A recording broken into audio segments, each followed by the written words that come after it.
गौर करें इस बात पर। तो बच्चे नहीं समझते, हम सबको दावत दे के आ जाते, सबको नोट के आ जाते, टेबल लगा देते। तुम्हें पता है कितना खुश होता है बंदा, आइए नेताजी, आइए प्रधान जी, आइए अध्यक्ष साहब, आइए मेंबर साहब, सारे आके चले गए। बाद में हड्डियां बची थी, कुत्ते खा के चले गए, कोई नहीं बचा। चौराहे पे खड़े होके कहता है साहब जवाब नहीं, लोगों ने बड़ी बातें की हैं, जिधर देखो आज हमारी दावत के चर्चे हैं। कौन कौन नहीं आया था, विधायक साहब भी आए थे, 4 बॉडीगार्ड के साथ आए थे, नेताजी भी आए थे, अध्यक्ष साहब भी आए थे, सारे आए थे। मैं कहता हूं बेगैरत, ये बातें 4 दिन होके खत्म हो जाएंगी, 3 दिन बाद कोई चर्चा नहीं करेगा तेरी दावत का। लेकिन तुझे पता है जब तेरे घर के अंदर दावत की खुशियां मनाई जा रही थी, तेरे सगे भाई के बच्चे अपने बाप के कदमों में बैठ के कह रहे थे अब्बा अगर चचा बुलाने आएंगे तो तुम जाओगे कि नहीं जाओगे। बाप की आंख में उस वक्त आंसू आ गए थे, अपने भाई को के बच्चों को क्या जवाब दे। अगर कहता है कि नहीं आएगा तो बच्चों का दिल टूट जाएगा, और कहता है आएगा, नहीं आया तो मेरी जबान का भरम चला जाएगा।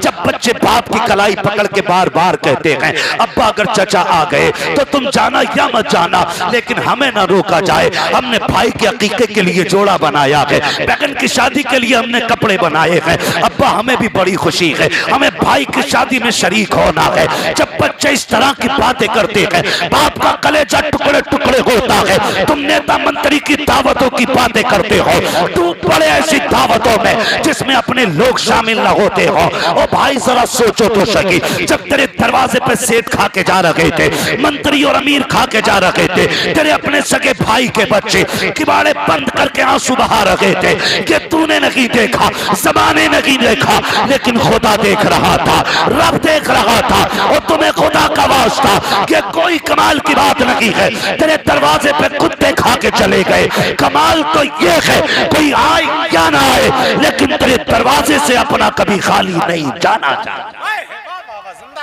ये सबसे बड़ी बात। बहुत अच्छा। इसलिए खुदारा पहली दावत अपने लोगों की, अपने लोगों की दावत पहले करो। आसान करो अपनी दुनिया और आखिरत, आसान करो मेरे भाई।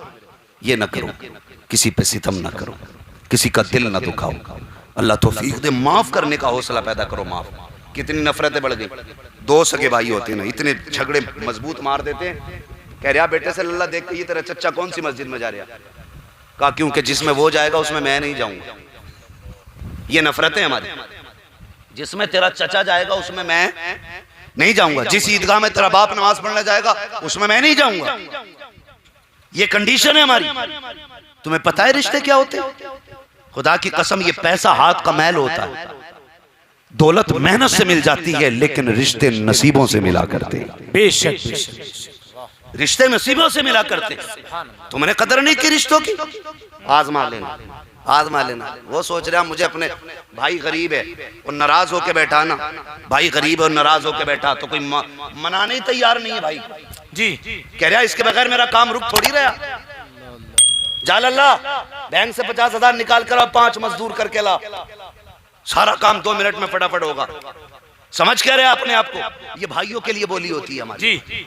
समझ कह रहे हैं अपने आप को। ओ भाई, मजदूर तेरी प्लेटें उठा सकते हैं, मजदूर तुझे भाई वाला प्यार नहीं दे सकते, भाई वाला प्यार नहीं दे सकते। सच कह रहा मैंने इसलिए मैरिज हॉल में शादी रखी है ताकि अपनों के हाथ न जोड़ने पड़े। ये कड़वी सच्चाई है मारू भाई, सच। ये नफरतों की हद हो गई हमारी। क्या बात। और तुम अपने भाई को माफ नहीं कर सकते हो तो तुम्हें क्या लगता है तुम यूं ही माफ कर दिए जाओगे, यूं ही बख्श दिए जाओगे तुम?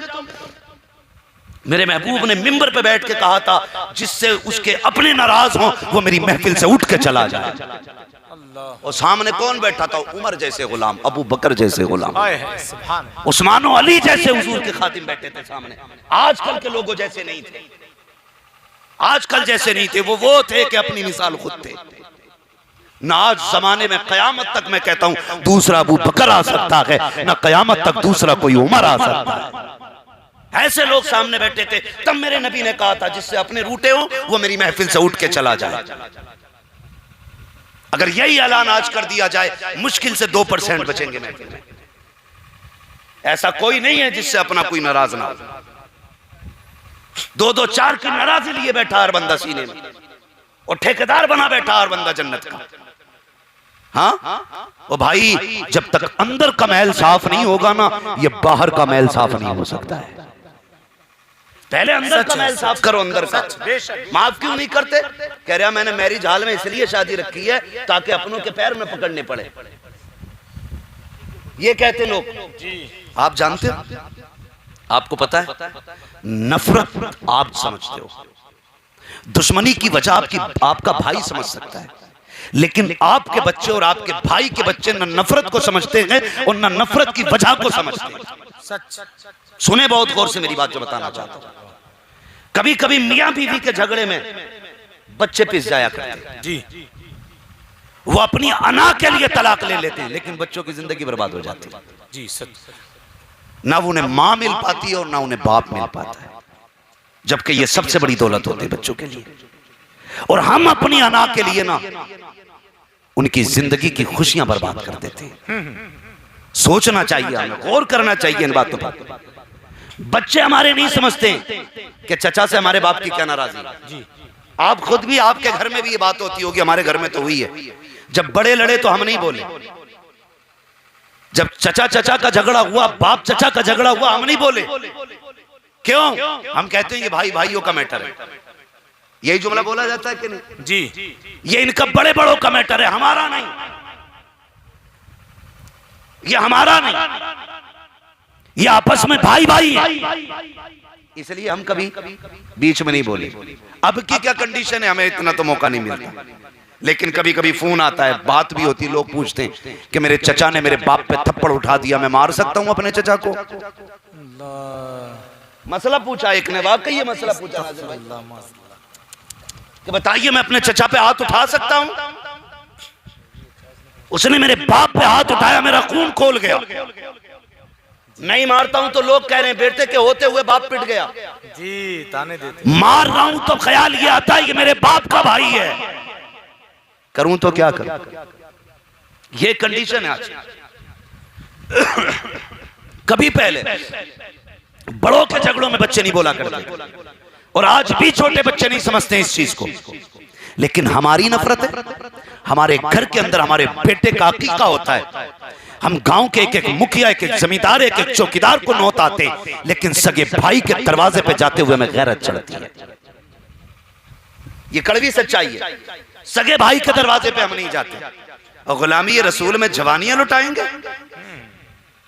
गौस का दामन नहीं छोड़ेंगे। पकड़ा है तुमने, बताओ किधर से तुम गौसुल वरा वाले हो, किधर से आला हजरत वाले हो? इंसाफ किया तुमने?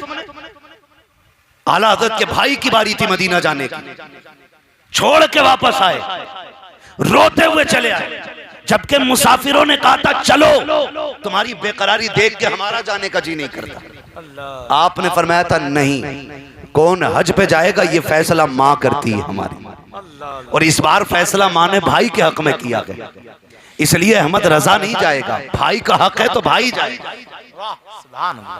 ये इंसाफ देके उनके घर का इंसाफ देके, खाली मसला के आला हज़रत नारे लगाने से कुछ नहीं होगा।